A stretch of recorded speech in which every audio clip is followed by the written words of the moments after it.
nous continuons de glorifier ta présence.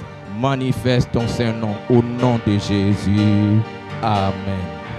Acclamons le Seigneur pour la vie de notre Père spirituel. Au nom de Jésus, au nom de Jésus, au nom de Jésus. Merci Seigneur. Amen.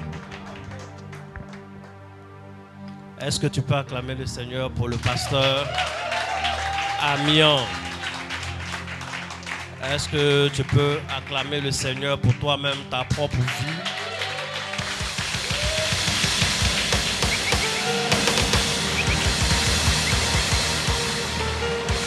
Bien-aimé, tu vas prendre la Bible en restant debout.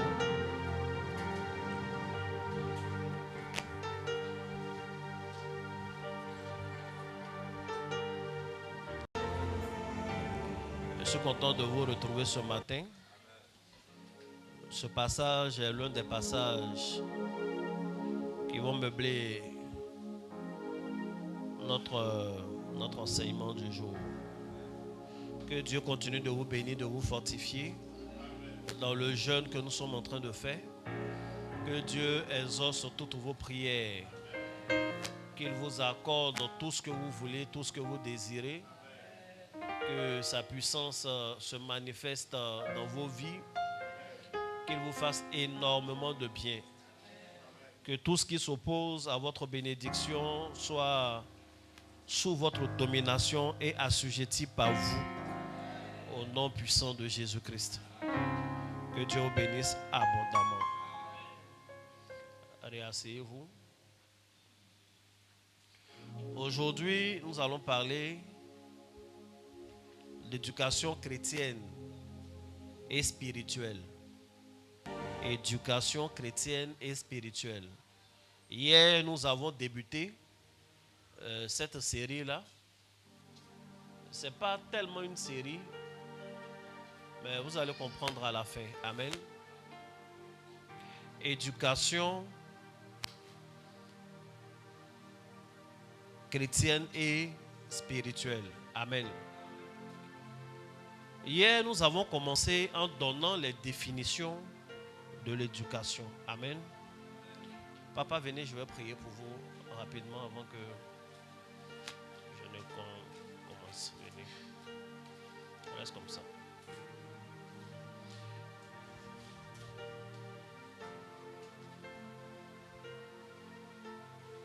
Seigneur, je te le recommande au nom de Jésus. Je le place sous ton sang, sous ta protection, sous ta puissance. Et j'anéantis ses ennemis. Et je les écrase au nom de Jésus. Au nom de Jésus. C'est fait.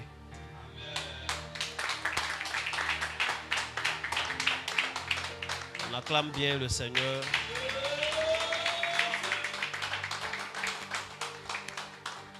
J'ai vu une femme qui avait une planche derrière lui qui le poursuit, qui veut faussement l'assommer. Mais elle-même, elle va tomber avant la fin de l'année.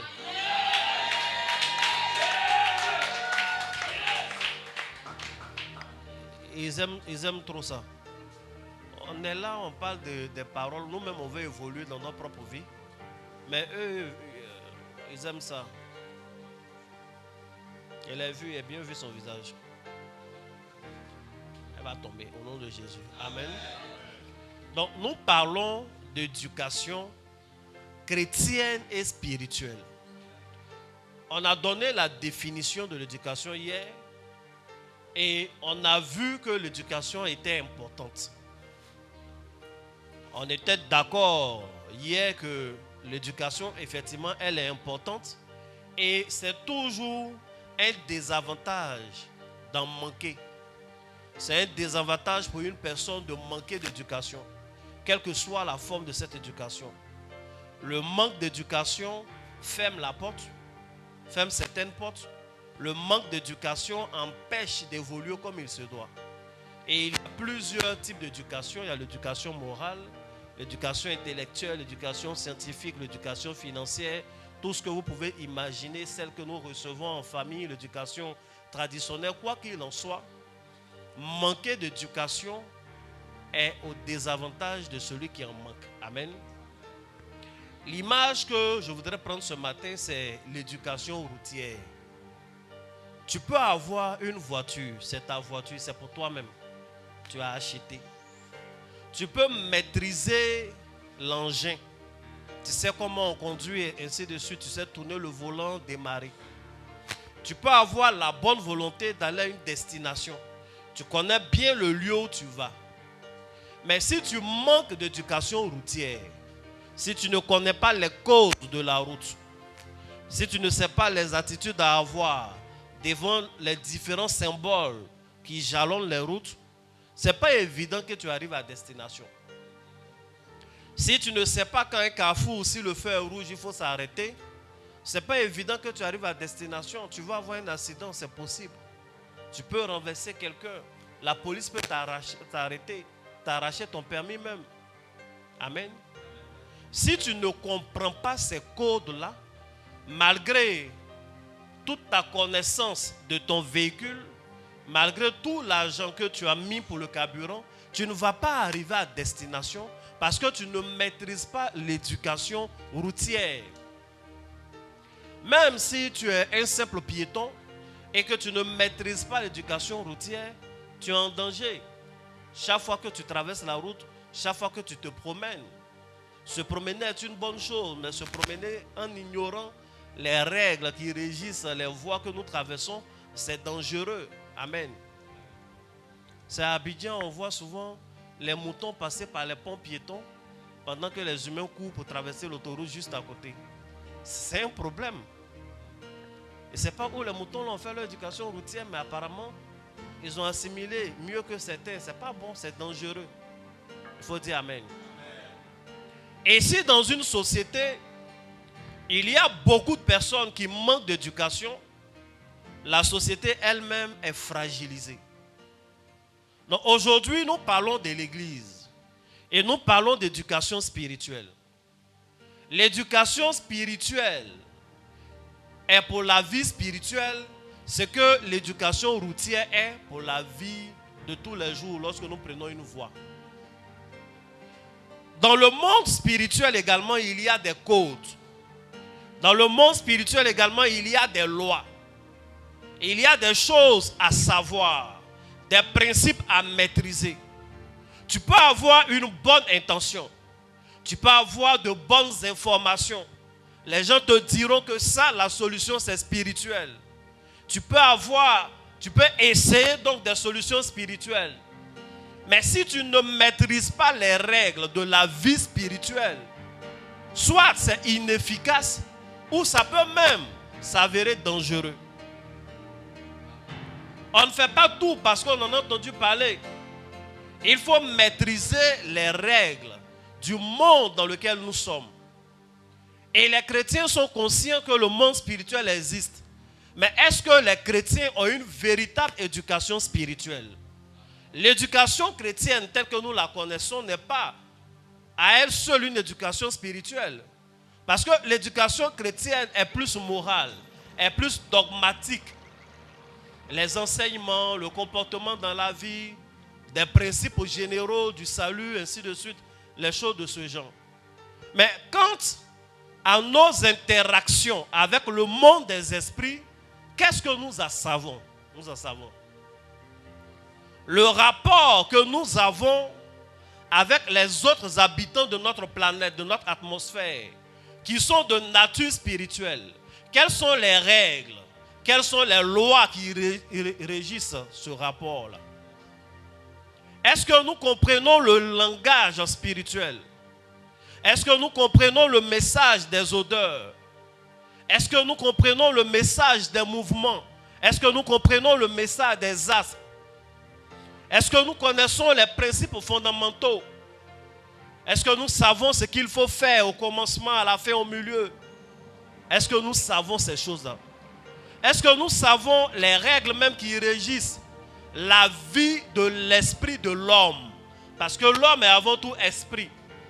Nous connaissons beaucoup de choses sur la vie du corps de l'homme. Nous savons que certains aliments sont bons, d'autres ne sont pas bons. Nous savons que certaines activités sont à privilégier, d'autres sont à éviter.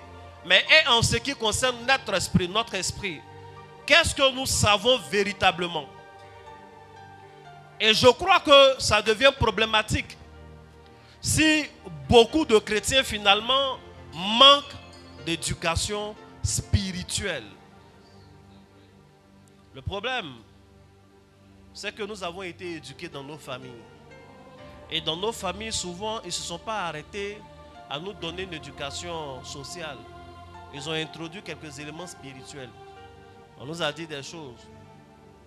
Il y a certaines régions, quand tu vois, on te dit, si tu vois une femme qui transpire de son nez, il faut l'éviter. Il n'y a pas plus mauvais sur la terre qu'elle. C'est que son cœur est noir même. Tu vas ailleurs, on te dit, si tu vois une femme qui transpire du nez, il faut courir pour la marier même. Même si tu n'es pas prêt à marier là, ça c'est femme de bonheur. Donc chaque région dit pour lui. Il y a sous certains cieux, être gaucher est un avantage. Ailleurs, être gaucher est une malédiction. Et il y a des gens chez qui on ne renverse pas la chaussure. Si la chaussure est renversée, ça veut dire que tu empêches le bonheur de rentrer. D'autres, on leur dit de prendre une chaussure de bébé, de renverser, même de mettre sur le toit. Quand tu fais ça, le sorcier ne peut pas rentrer. Donc au final, chacun est venu avec une certaine éducation spirituelle en fonction de sa région. Et ces régions-là, en général, ça donnait à des adorations, des divinités de l'eau, des montagnes. Et ce sont les esprits qu'ils adoraient là, qui leur ont dit, je sentais le vent venir, je voyais s'ouvrir au fur et à mesure. Enfin, il était surpris de voir un truc comme ça. Et ma bouche était ouverte et il regardait. Et quand ça est arrivé à mon niveau, mon frère m'a tiré. Et monsieur Abessa, en même temps, il m'a tiré. Il m'a dit, mais tu fais quoi là? Allons. Et le vent là est passé. Mais en fait, on pouvait voir, vous voyez un peu, quand il y a la chaleur sur le goudron là, il y a un effet, c'est comme ça, c'était l'effet. On appelle ça comment?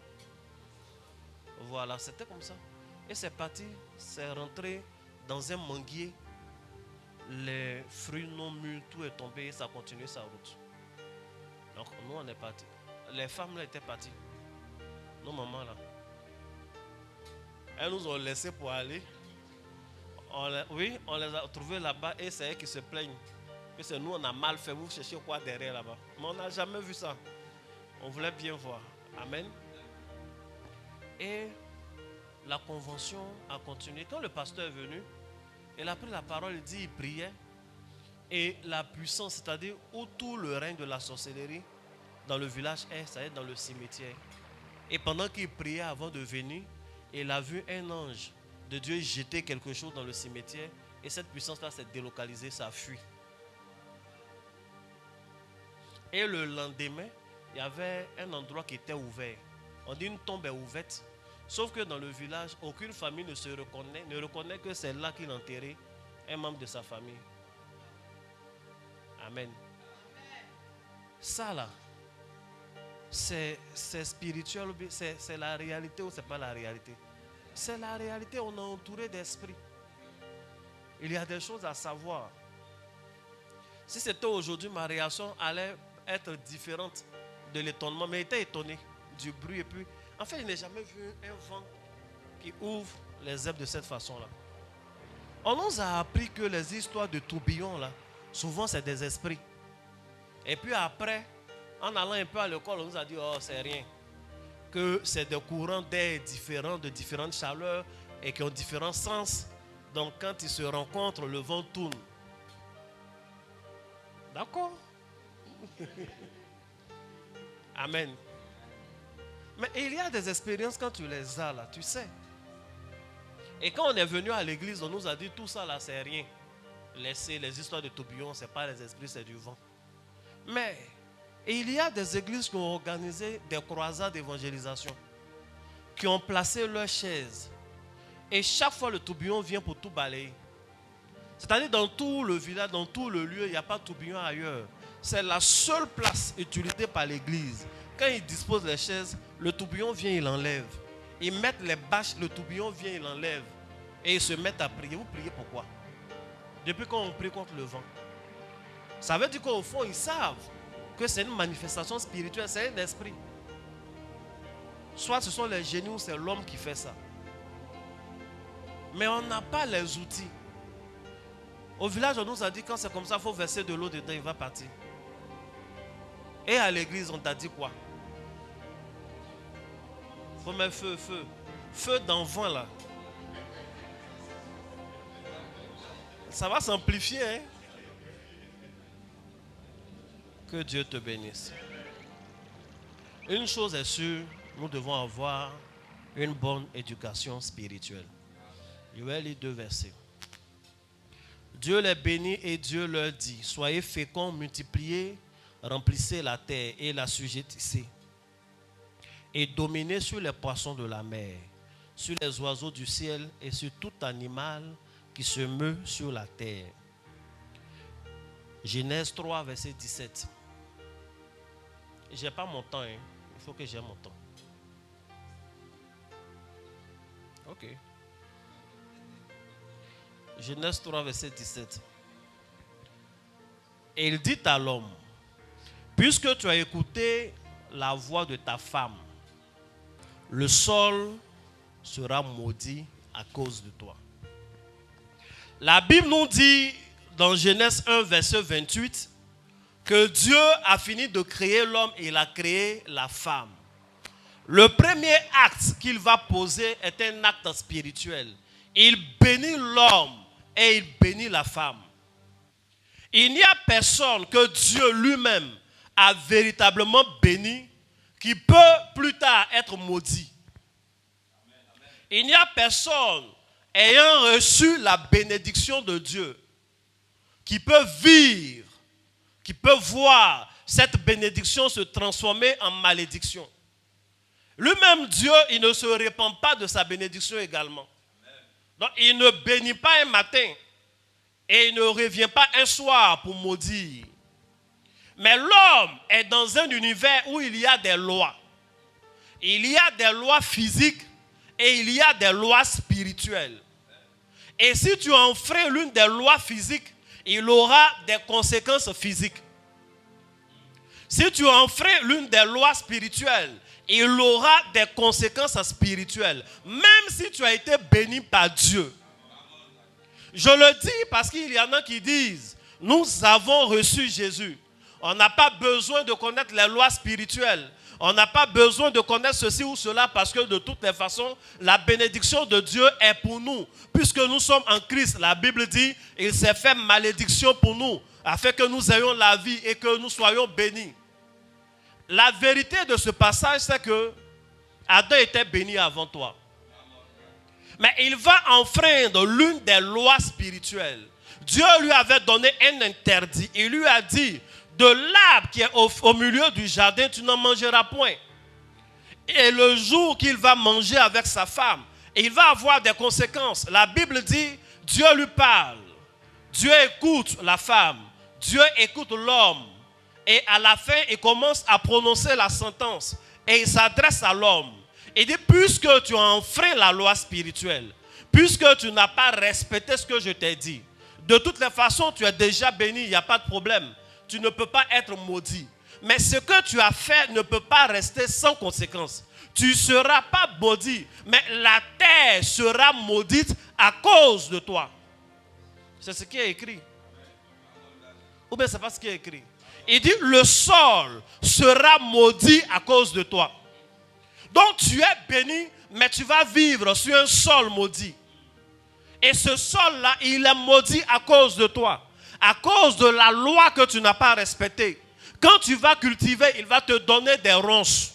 Il va te donner des épines. Son travail sera difficile. Cette terre-là va refuser de te donner ses richesses. Amen. Tout béni qu'il est. Donc on peut être béni et vivre dans une atmosphère qui est maudite. On peut être béni et vivre dans une maison qui est maudite, qui est hantée. On peut être béni et être dans une relation qui est maudite. On peut être béni et être dans un environnement qui est maudit.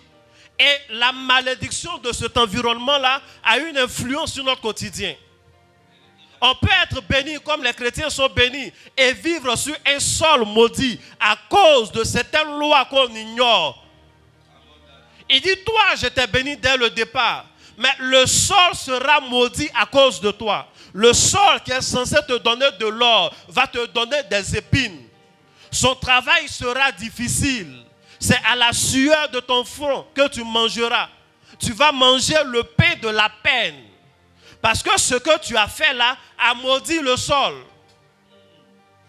D'où tu as été tiré. Il faut dire amen. On peut être chrétien et puis vivre dans une maison qui ne nous porte pas chance. Ah, mais je suis béni. Non, oui, tu es béni. Mais où tu es là, est-ce que l'endroit n'est pas maudit? Est-ce que l'endroit ne subit pas une certaine atmosphère? Les actes que nous posons, les lois que souvent on ignore même et qu'on viole, ont toujours des conséquences. Même si tu es immunisé, ça aura des conséquences sur l'environnement.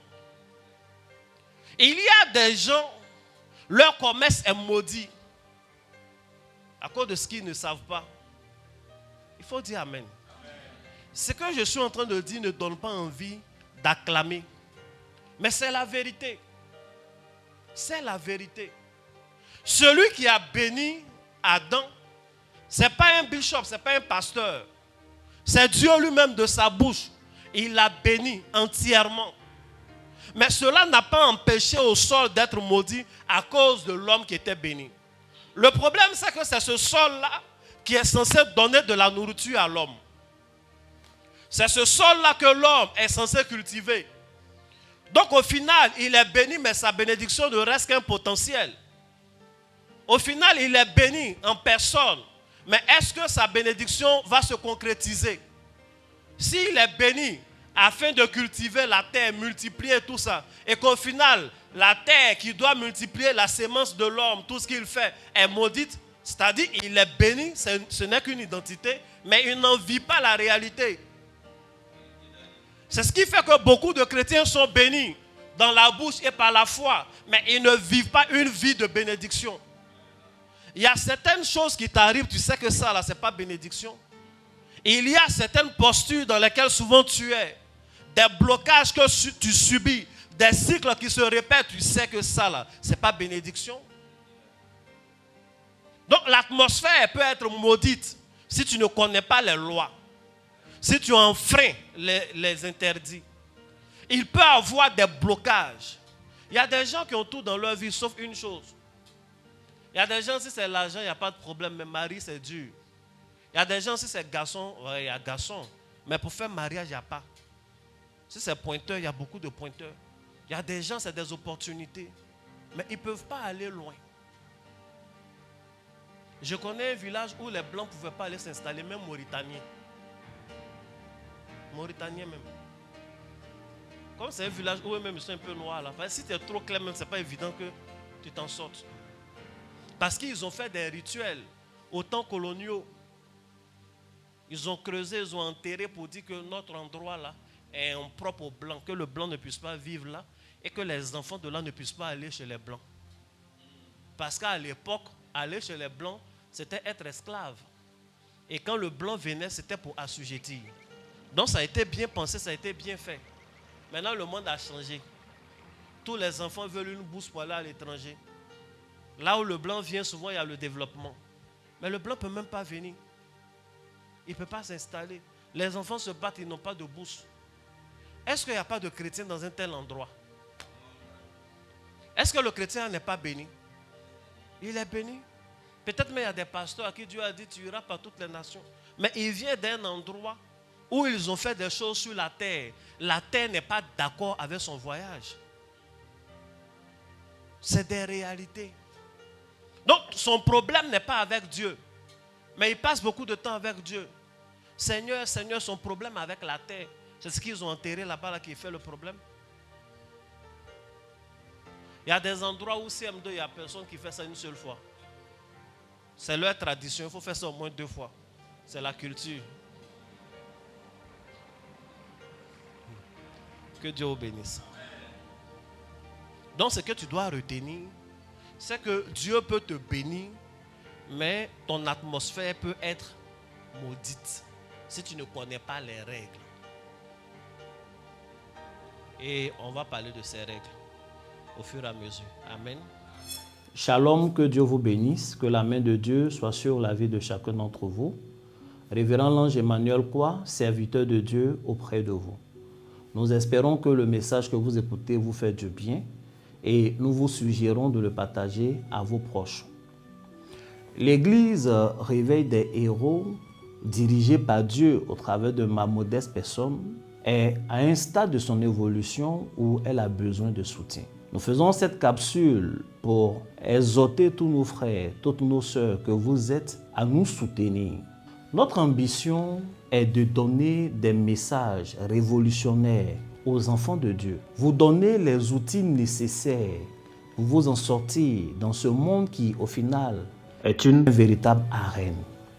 Nous avons pour ambition de donner des lumières, des choses véritables qu'il faut aux enfants de Dieu, mais également d'évangéliser. Toutes ces choses pourront mieux se faire si nous avons pied à terre, comme on le dit.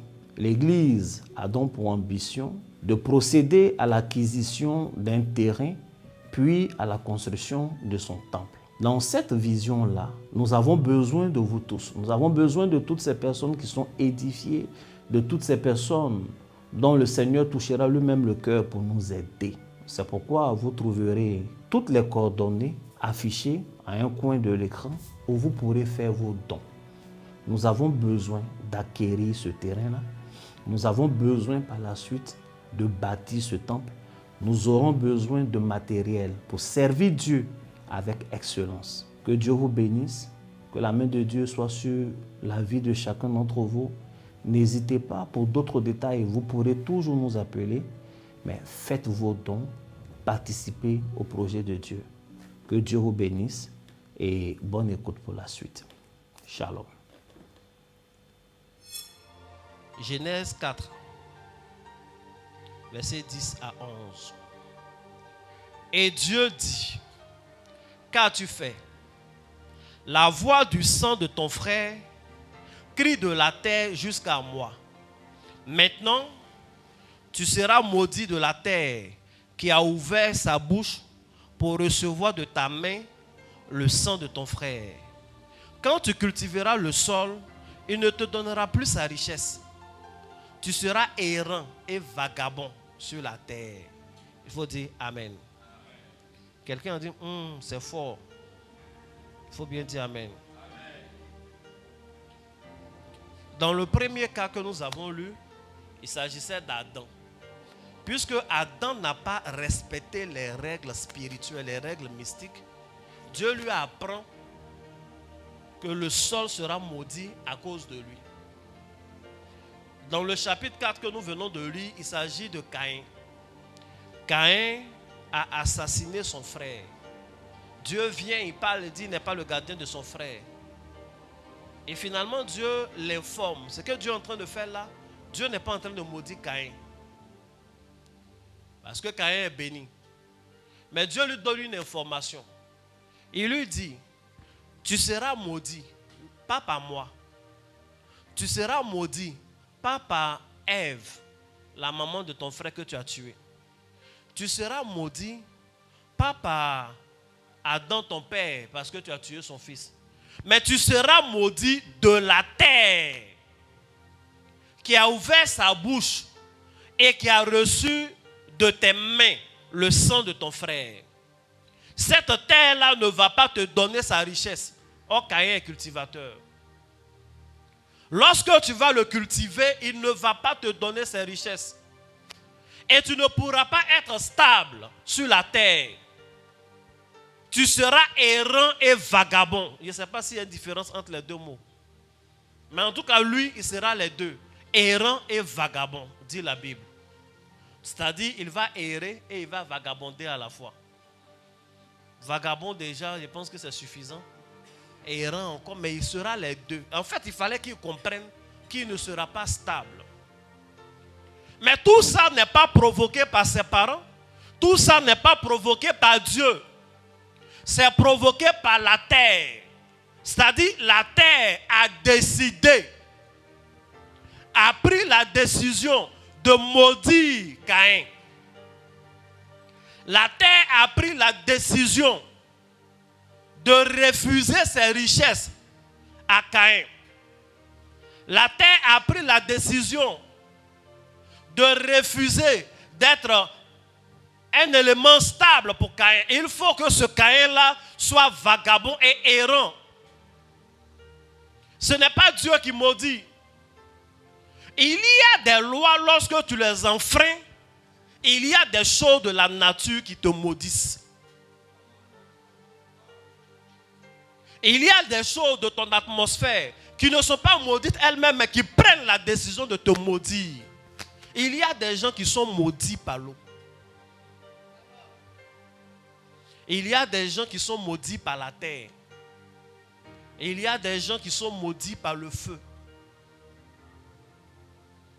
Il faut dire Amen. Il y a des choses qu'on ne fait pas. Mais quand on est venu à l'église, on ne nous a rien dit par rapport à tout ça. Donc on fait ce qu'on veut avec l'eau. On fait ce qu'on veut avec la terre.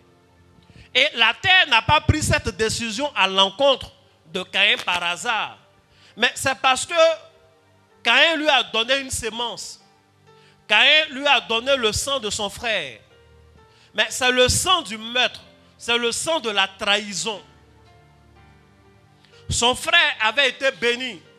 Il a parlé à son frère. Il lui a dit, allons dans les champs. Et pendant que celui-ci avait le dos tourné, il va l'assommer. Donc il est mort, tué par son jumeau. Vous voyez la tragédie? C'est le premier meurtre de l'univers. Et c'est un frère qui tue l'autre frère. Un frère jumeau. On dit souvent quand quelqu'un te poignarde, la douleur ne vient pas tellement du couteau, mais c'est le visage de celui qui te poignarde. Donc imaginez le visage, et en fait il voit Caïn, son frère en train de le tuer. Il le frappe avec un gourdin, il est là, il agonise et puis il ne lui prête pas secours. Il est mort avec beaucoup de rancune dans le cœur. Et la terre a bu.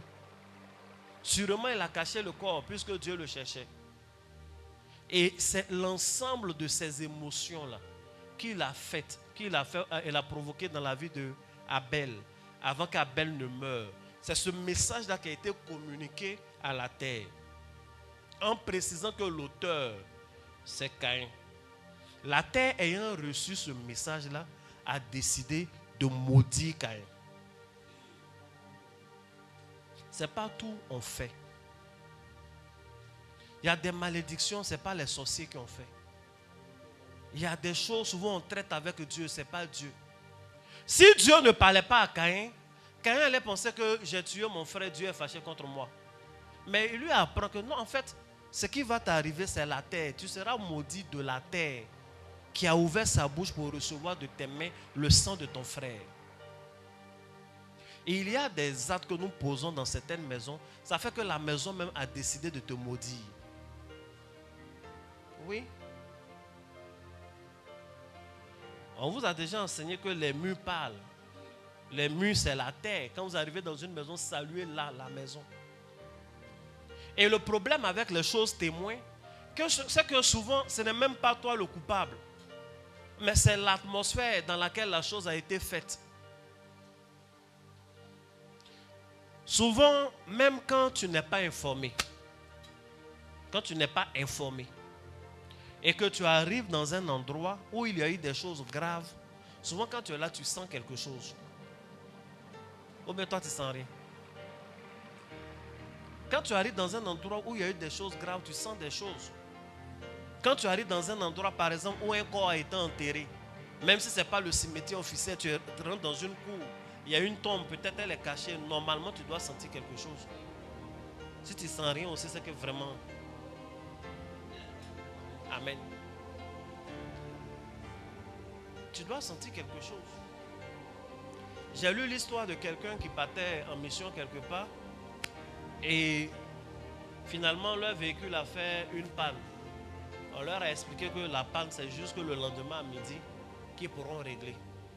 Donc tout le monde dormait dans le car. Comme lui, il a un sérieux problème de dos, il ne voyait pas comment il pouvait dormir dans le car. Et comme de toutes les façons, on dit jusqu'à midi.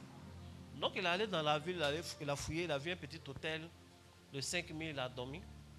Il est rentré, il a pris son bain. Quand il est rentré dans la chambre, il n'a pas pu dormir jusqu'au matin. Le gars s'est lavé avec l'eau chaude. Il a eu froid jusqu'à vers 4h, 5h. Mais il ne pouvait plus retourner. Et c'est vers 4h, 5h quand il a ouvert sa fenêtre.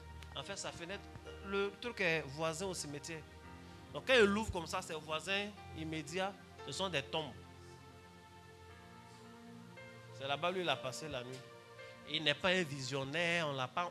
Mais étant là, c'est clair que la pièce dans laquelle il n'était pas seul. Amen. Peut-être ça t'a déjà arrivé de croiser des gens. Il y a des gens, quand tu les croises, tu as froid. Ça t'est jamais arrivé? Est-ce que toi-même tu sors même? Il y a des gens, quand tu les croises, tu as froid. Tu ne vas pas le recroiser, mais il y a quelque chose. Il y a des atmosphères. Les atmosphères reçoivent des messages. Et le message qu'on lui a envoyé, c'est quelque chose. Il y a des gens qui ont eu souvent des éducations. On leur dit, même si c'est compliqué le feu, si tu veux éteindre le feu, ne pisse pas dedans. On se dit, ah mais pourquoi? L'eau c'est l'eau. Mais celui qui te dit, il ne faut pas pisser dans le feu pour éteindre, il sait pourquoi il t'a dit. Maintenant pourquoi toi-même c'est pipi, tu es prêt pour éteindre le feu même? C'est quel nouveau style ça là? Mais en fait quand on te le dit, on ne dit pas parce qu'on tient tellement au feu.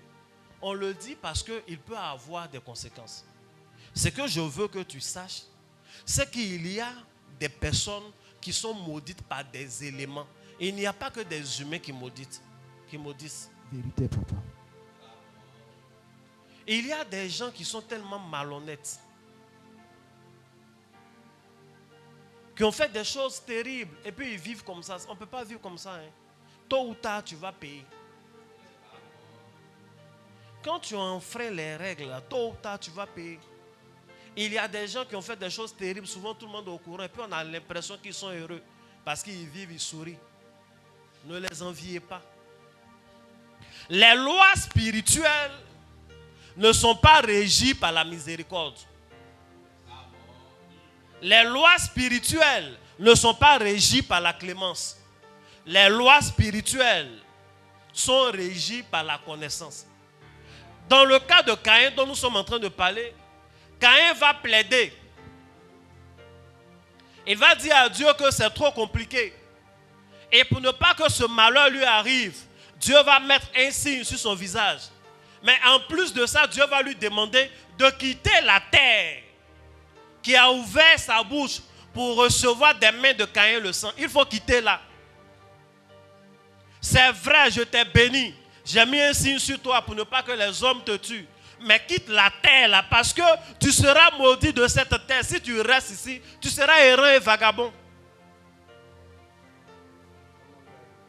Donc il y a des endroits qui vont te combattre si tu ne connais pas leurs règles.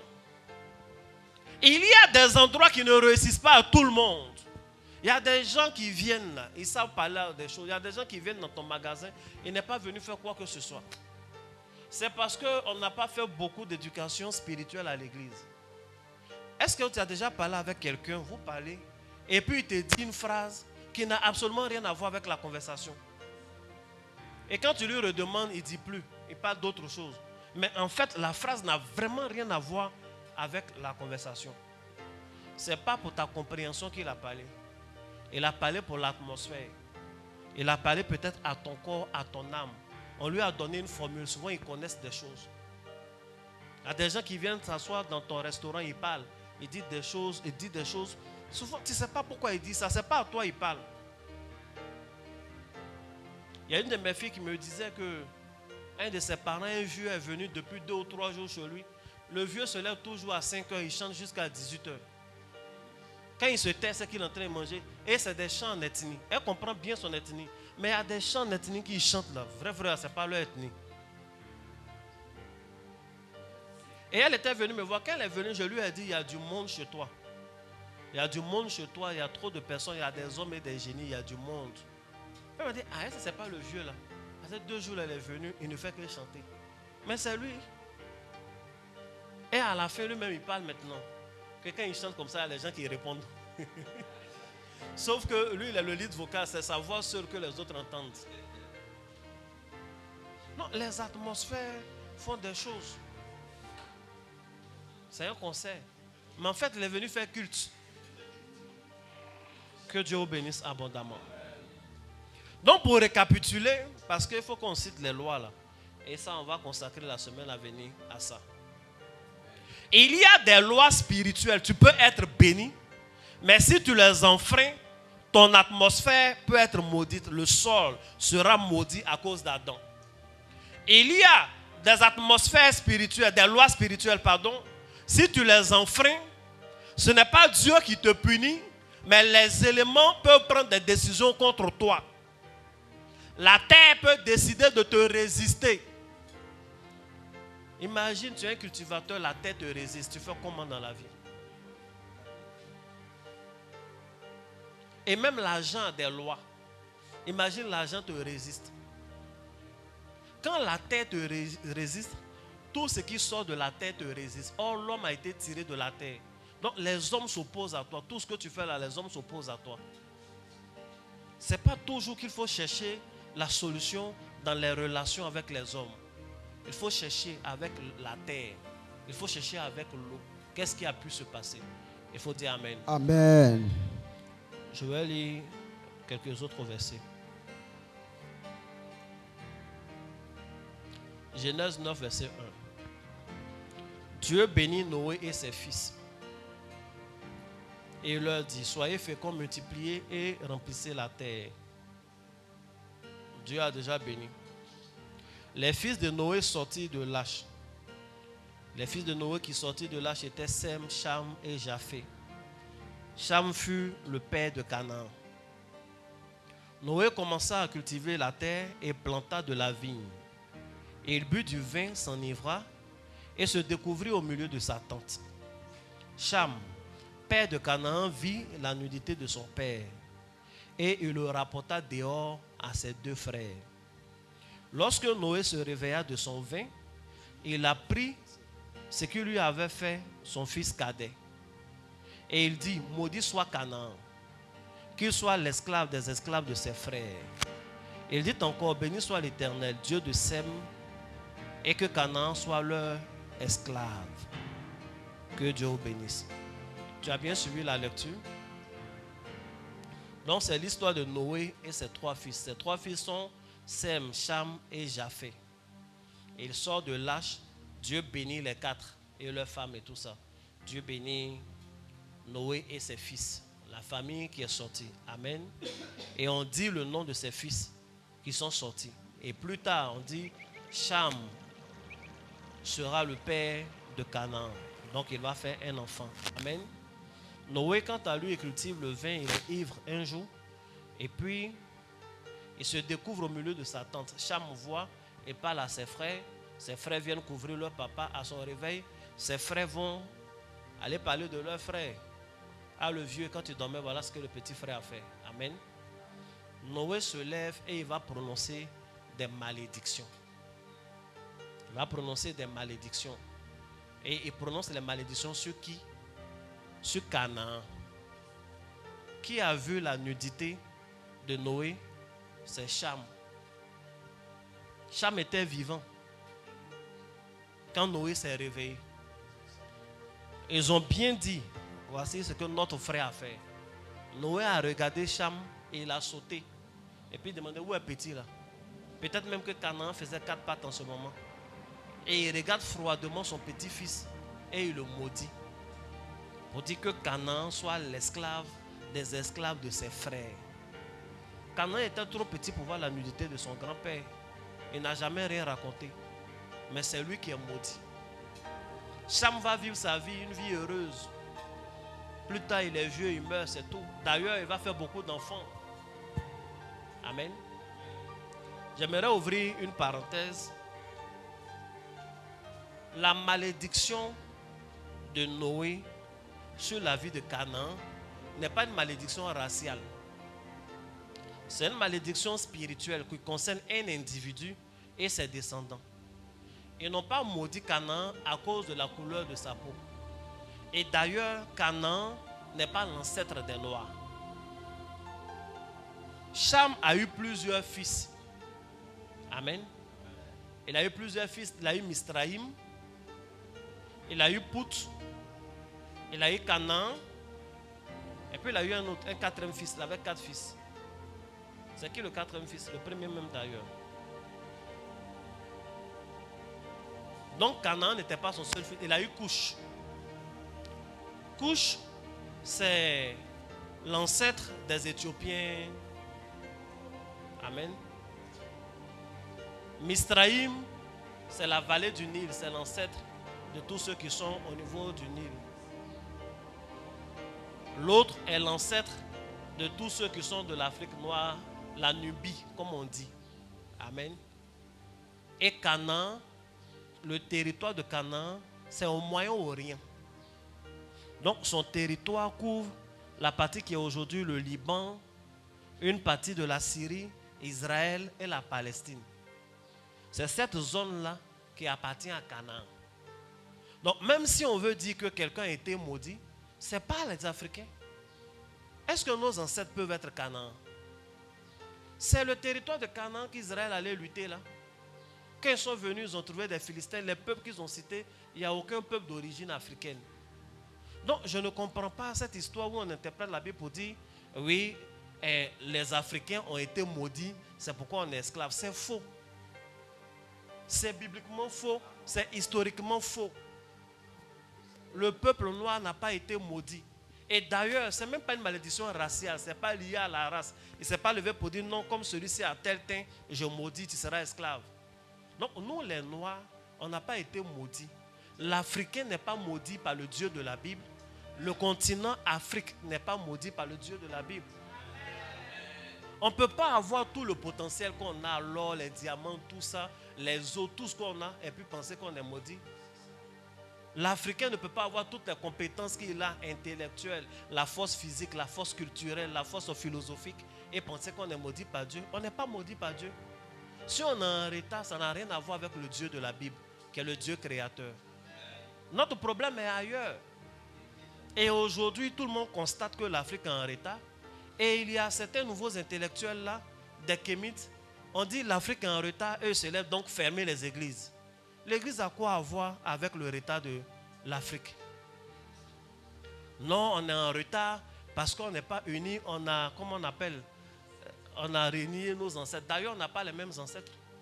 Donc, même si on décide de fermer les églises, on n'aura pas les mêmes fétiches parce que chaque région a ses fétiches. Donc, notre unité ne doit pas être l'unité de nos fétiches ou de nos ancêtres. Ce qui doit nous unir, c'est le désir du développement de notre continent commun. Et l'église n'est pas contre ça. Aucun pasteur, aucun prêtre n'a déjà prêché pour dire non, ne vous développez pas.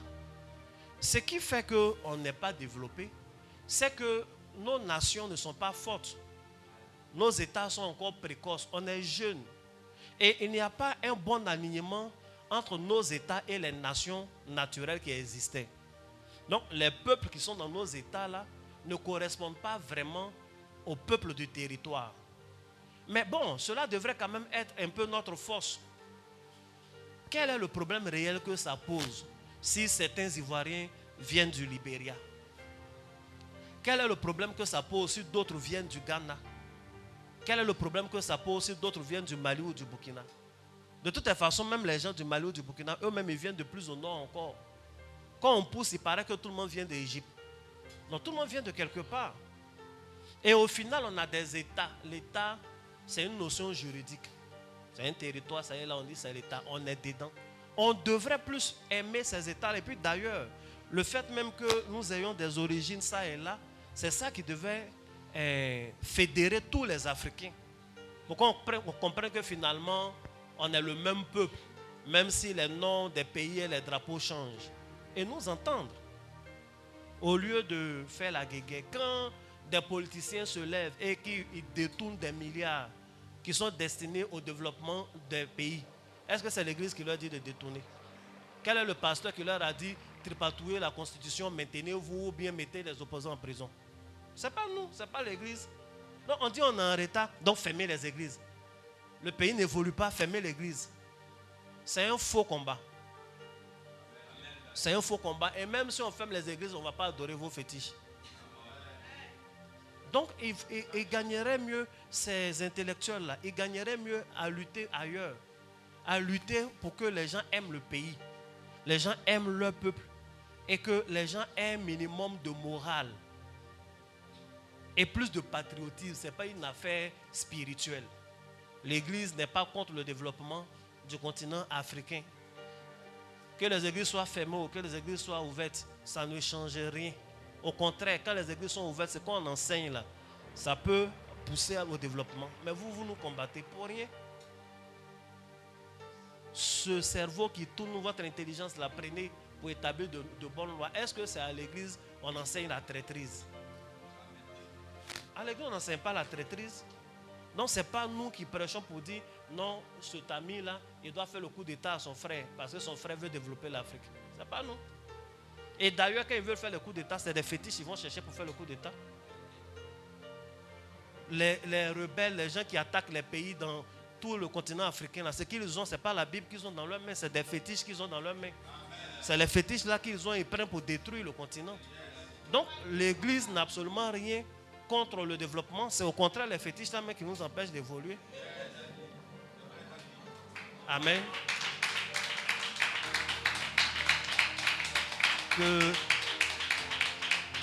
Que Dieu nous bénisse tous et qu'il ouvre nos yeux sur les vraies choses. Ne soyez pas complexés. Il y a des chrétiens qui sont complexés. On dit non, l'église c'est pas notre culture, c'est vous qui nous empêchez. C'est faux. C'est faux. Lui-même qui te parle là, l'église lui a fait quoi? Et puis depuis un SEM concours, il n'a pas là. Est-ce que c'est l'église? Est-ce que c'est l'église qui a dit non, il faut que le concours là ce soit corrompu. Tant que tu ne connais pas quelqu'un, tu ne passes pas. Ce n'est pas l'église. Non, laissez-nous tranquilles. Il faut dire amen. Comment Jésus qui de 1 an jusqu'à 12 ans il était en Afrique là, va avoir un problème avec l'Afrique? Aucun problème avec l'Afrique. C'est nous-mêmes notre propre problème. Et on se voit la face. Il y a eu Covid. Sur tous les continents, Dieu a fait grâce. Le continent africain, ça allait un peu quand même. Mais les autres nations là, quand il y a des fléaux mondiaux et qui les épargnent, ils utilisent ce moment-là pour se développer. Ils ont un bond en avant. Quand il y a eu des guerres mondiales qui n'ont pas eu lieu sur le territoire américain, mais c'est ça qui a fait que l'Amérique s'est développée tout d'un coup. Pendant que les autres étaient en reconstruction, eux ils étaient en développement. Nous, ils ont pris de l'avance. Bon, nous, il n'y a pas eu Covid ici. Mais on a fait quoi? Rien. Rien, au contraire, on cherchait un système, comment prendre l'argent avec les institutions internationales de l'argent de Covid. Qu'on n'a pas. Et après, on fait les faux malades et puis on dit non, fermez les églises, on va se développer. Que Dieu vous pardonne. Que Dieu vous bénisse abondamment. Il disait quoi même?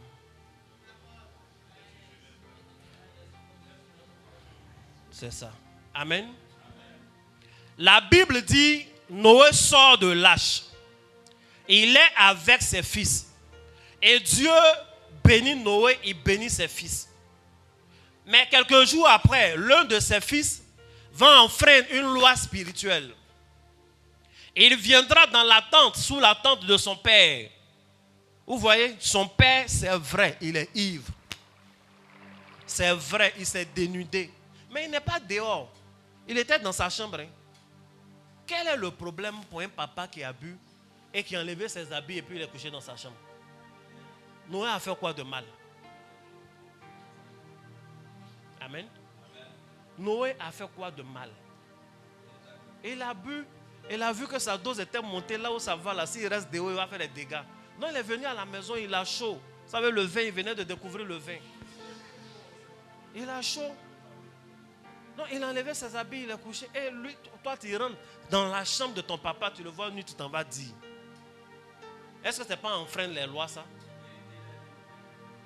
Et quand il va dire, les autres viennent le couvrir. La Bible dit, au réveil de Noé, il décide de maudire Canaan. Pourquoi il le fait ainsi? Il le fait ainsi parce qu'il avait mal. Et il ne voulait pas que ce truc-là soit puni et soit oublié. Mais il est conscient que s'il maudit Cham, il n'aura rien. Il est conscient que s'il prononce des paroles contre lui, absolument aucune malédiction ne va se manifester. Parce qu'il y a quelques jours en avant, Dieu les a bénis eux tous. Donc celui que Dieu a béni vraiment, comment lui Noé serait capable de le maudire? Mais pendant la phase de bénédiction, Canaan n'était pas né, il ne fait pas partie de ceux qui ont été bénis. Alors il choisit de maudire Canaan. Parce qu'il voulait que Canaan soit aussi la honte de ce fils-là.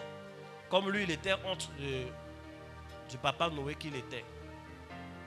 Je lis ce passage pour vous dire, c'est vrai, il y a des lois spirituelles qu'on enfreint,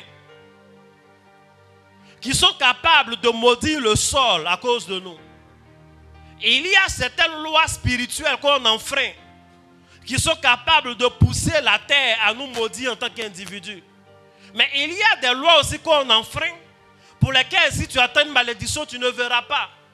Tu observes, il n'y a absolument rien, rien ne t'arrive, mais qui réserve la malédiction à la descendance. Il y a des lois, si tu ne les sais pas, il y a des interdictions, on ne t'a pas dit, et que tu touches à ces choses, et que tu commets ces actes, rien ne t'arrive à toi, mais tes enfants vont payer. D'autres fois, tes petits-enfants vont faire payer. Et de génération en génération, il y a des choses que des parents ont fait par le passé et qui jusqu'à aujourd'hui sont payées par des générations. Il y a des pauvretés de certaines familles, mais qui ne sont pas dues à la paresse des membres de cette famille, qui ne sont pas dues à un manque de volonté de quoi que ce soit, mais qui sont dues à des alliances passées, à des actes terribles qui ont été posés. Et ces choses-là, nous devons les savoir. Que Dieu te bénisse. Voici ce que je voulais te dire aujourd'hui. On dit qu'il est l'heure. Mais voici ce que je voulais te dire aujourd'hui. Ce n'est pas par hasard quand les anciens, lorsqu'il y a un événement terrible en brousse, par exemple quelqu'un est parti au champ, il y a eu un truc qu'on dit il est mort au champ. Ils vont faire les funérailles, ils vont faire tout ce qu'il y a à faire. Mais personne ne va au champ.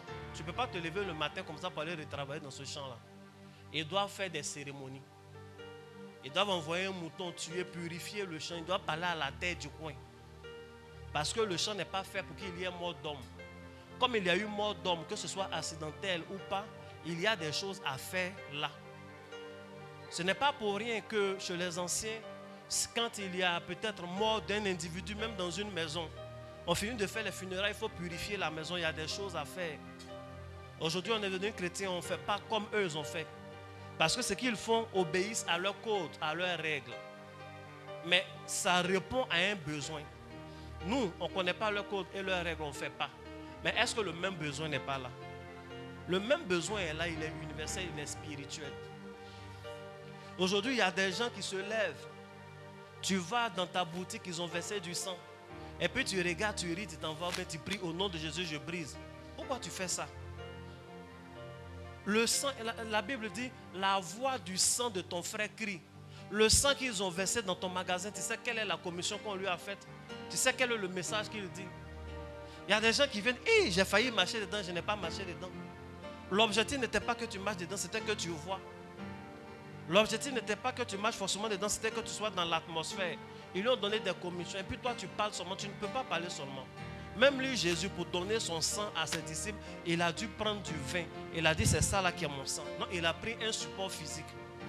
Tu ne peux pas juste balayer et puis c'est fini. Non, je suis venu, j'ai trouvé des déchets humains. Tu as fait quoi? Il a mis piment dedans. Ça, la même piment que tu as mis dedans, c'est ça à l'église, on t'a appris.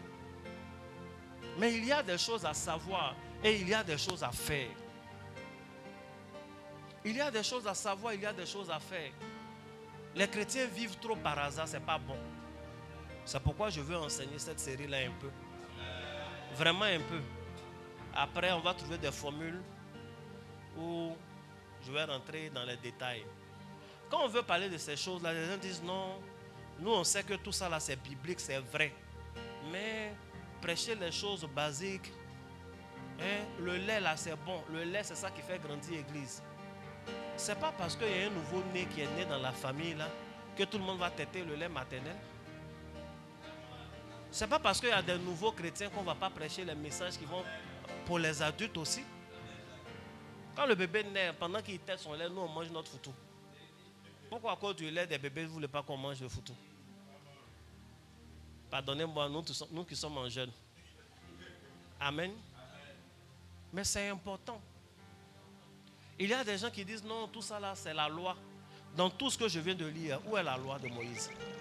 Tout ça c'est avant la loi. C'est avant la loi.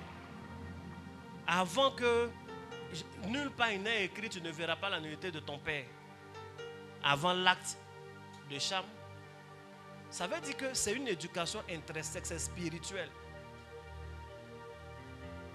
Dieu n'avait pas encore dit tu ne tueras point quand Caïn a tué Abel. Donc techniquement il n'a pas enfreint la loi puisqu'on ne lui a pas dit ouvertement, il ne s'est pas écrit quelque part tu ne tueras point. Mais la terre n'a pas entendu que Moïse vienne écrire tu ne tueras point pour dire lui là seulement je le maudis. La loi a commencé avant Moïse. Tous ces actes, toute la spiritualité existe avant Moïse. La loi de Moïse est venue pour codifier une religion, pour aider les gens. Mais la spiritualité existe avant la loi. Et d'ailleurs, même si c'est la loi, ça fait quoi? Tu ne voleras point là, c'est la loi. C'est la loi de Moïse qui dit ça, tu ne voleras point. Jésus est venu maintenant, non? Il a accompli la loi. Va voler. Va voler, on va voir. On dit de ne pas chercher la femme d'autrui. Ça, c'est l'Ancien Testament. Va chercher la femme de quelqu'un, puis qu'on t'attrape. Cherche la femme d'un colonel, d'un gars comme ça. Si t'attrape, tu lui dis, c'est l'Ancien Testament. Il va te montrer la partie où c'est écrit dans le Nouveau Testament. Et tu vas bien voir même. Tu adoreras l'Éternel, ton Dieu, de tout ton cœur, de tout tes forces, de toute ton âme. C'est l'Ancien Testament. Donc maintenant, tu peux adorer juste un peu Dieu, c'est suffisant. Puisque ce n'est pas le Nouveau Testament. Donc l'Ancien Testament n'est pas une poubelle dans laquelle il faut mettre tout ce qu'on ne veut pas ou tout ce qu'on ne comprend pas. L'Ancien Testament est utile pour nous. Et ces lois spirituelles-là sont utiles pour nous. Que Dieu te bénisse abondamment. Et que sa main soit sur ta vie. Aujourd'hui et au siècle des siècles. Que Dieu te permette de comprendre toutes ces choses-là. Croyez-moi, ce genre d'évangile-là, c'est ce qu'il vous faut. Ça va vous faire du bien. Surtout quand il sera détaillé. Il y en a qui disent, oh, tout ça là même c'est trop compliqué. Passons à l'évangile. L'évangile est simple. Toi, tu es sûr que l'évangile est simple? Sincèrement, on est tous chrétiens ici. L'évangile est simple. On dit Satan est mauvais. Il a poussé l'homme à pécher. Donc quand on regarde dans l'affaire, il y a deux fautifs. Le premier principal, c'est Satan. Le second, c'est l'homme. Maintenant, il faut une solution. Pour la solution, Jésus est venu mourir. Ça là, c'est simple. C'est-à-dire, lui qui n'est coupable de rien, les gens font leur chose, lui il meurt. Et quand il meurt, on dit le diable a perdu. Et l'homme qui croit vraiment que Jésus est mort, il est sauvé. Tu es sûr que ça c'est simple? On dit qu'il a déjà crucifié la chair à la croix. Tu te lèves là, tu as des tentations. Donc la chair là, c'est crucifié, mais ce n'est pas crucifié. Tu es sûr que l'évangile est simple? Dans le Nouveau Testament, la Bible dit, Jean, il voit Jésus comment? Comme un agneau immolé qui est sur le trône. Et il a 7 cornes. Et il a 7 yeux. Agneau immolé veut dire agneau qui est égorgé. Souvent les gens représentent, on voit un agneau joli qui est assis dans la... Non, immolé veut dire qu'ils l'ont égorgé. Donc c'est un agneau ensanglanté, il est couché là, ils l'ont égorgé. On voit qu'il saigne. Et puis agneau, ça veut dire petit du mouton. Tu as déjà vu agneau qui a cornes? Mais lui, il est petit, il a jusqu'à 7 cornes. Et les yeux, il y en a 7. Et il nous dit non, ne soyez pas étonnés. En fait, ce sont les 7 esprits de Dieu qui parcourent la terre. Depuis que tu es sur la terre, toi, tu as croisé combien d'esprits de Dieu? On est dans le Nouveau Testament. Et puis, tu oses dire, restons dans l'évangile qui est simple. Mais c'est ça là qui est l'évangile là. Ça veut dire que ce que je suis en train de dire même est plus simple. Amen. Que Dieu te bénisse. Tu vas te tenir debout.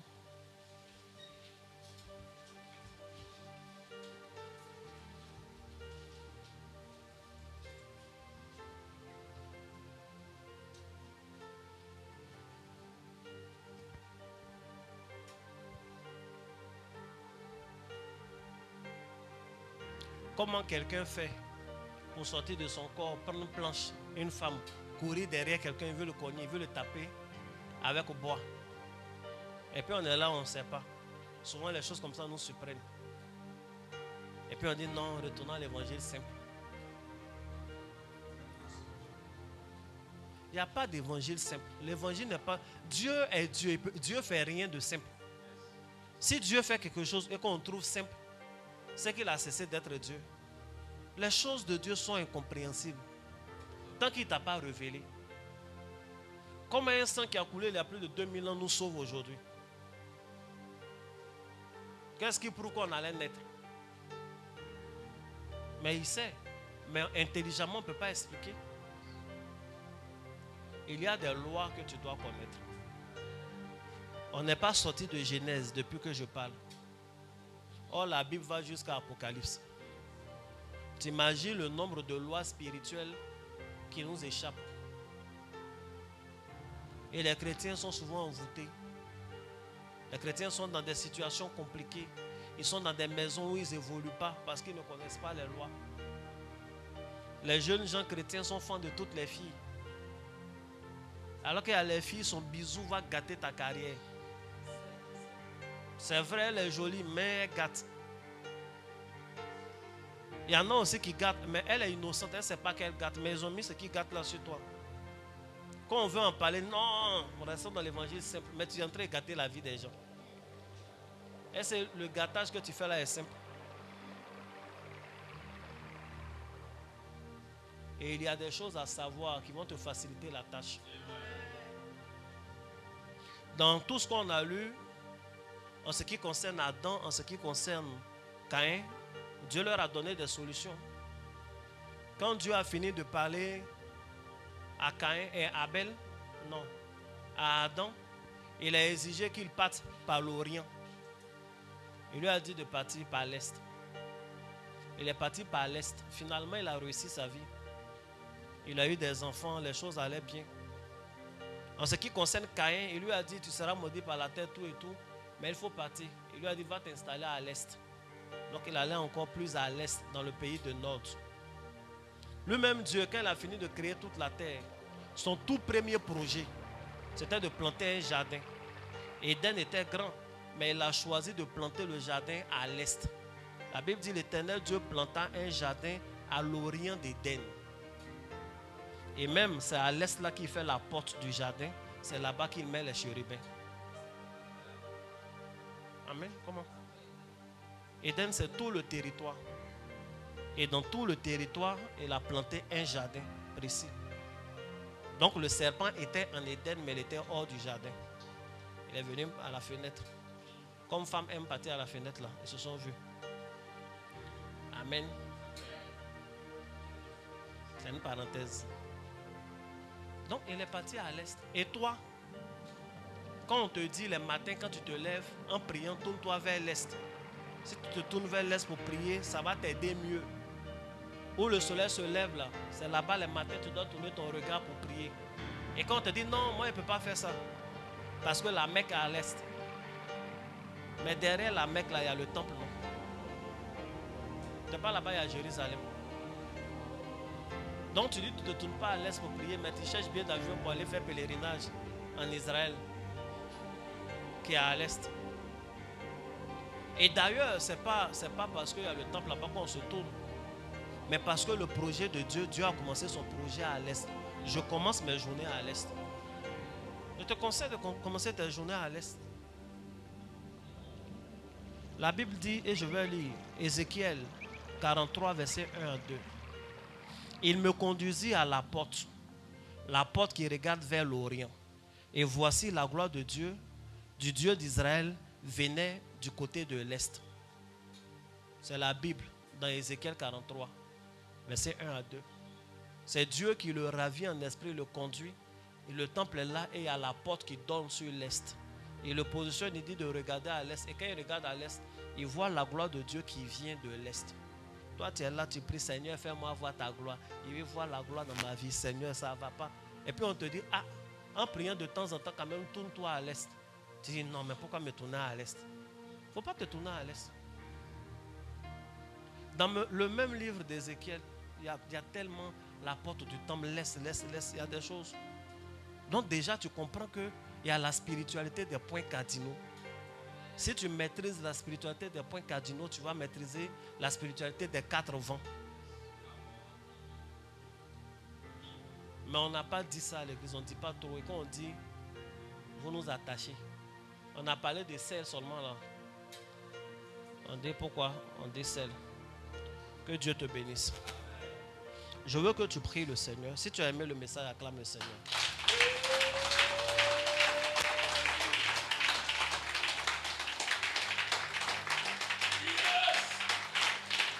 Amen. Tu vas prier, dis merci à Dieu pour le message que tu as entendu.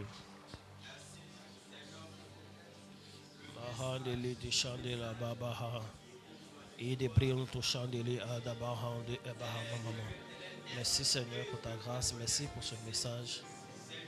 Merci pour tout ce que nous avons appris. Je prie Père que les temps à venir tu nous apprennes davantage. Que toute la gloire te revienne pour tout. Au nom de Jésus-Christ de Nazareth.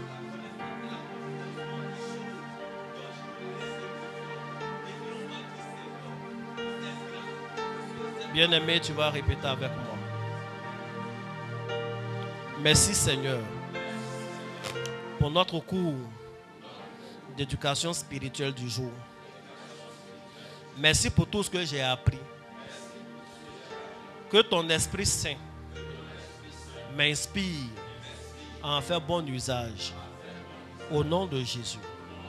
Je déclare au nom de Jésus, par la puissance du nom de Jésus, je parle à la terre, je parle à l'eau, je parle au feu, je parle à l'air, je parle à ma vie.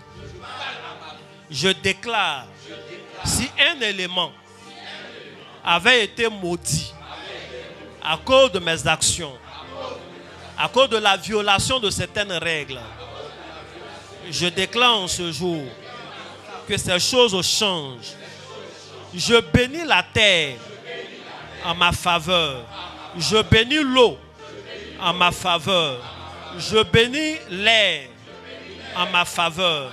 Je bénis le feu en ma faveur. Au nom de Jésus-Christ, je déclare ce matin, si un élément me maudissait à cause d'une loi que je n'ai pas respectée, je déclare à partir de ce jour que cette malédiction cesse. Au nom de Jésus, je parle à la terre. Terre, terre, terre, bénis-moi et ne me maudis jamais. Bénis-moi et ne me maudis jamais. Feu, feu, bénis-moi et ne me maudis jamais.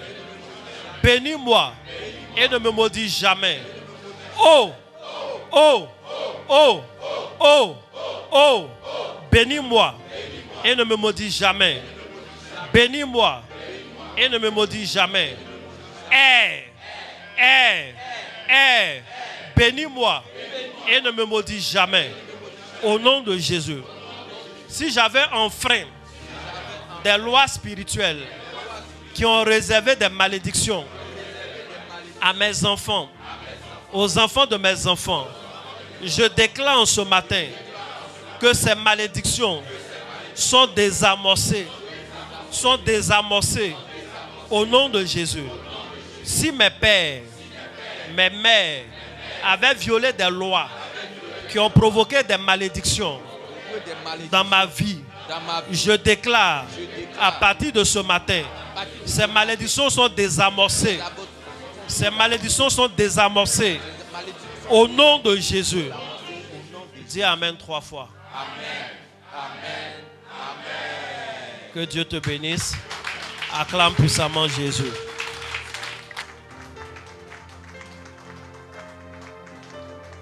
Shalom, que Dieu vous bénisse, que la main de Dieu soit sur la vie de chacun d'entre vous. Révérend l'ange Emmanuel Kwa, serviteur de Dieu auprès de vous. Nous espérons que le message que vous écoutez vous fait du bien et nous vous suggérons de le partager à vos proches. L'Église Réveil des héros, dirigée par Dieu au travers de ma modeste personne, est à un stade de son évolution où elle a besoin de soutien. Nous faisons cette capsule pour exhorter tous nos frères, toutes nos sœurs que vous êtes à nous soutenir. Notre ambition est de donner des messages révolutionnaires aux enfants de Dieu. Vous donner les outils nécessaires pour vous en sortir dans ce monde qui, au final, est une véritable arène.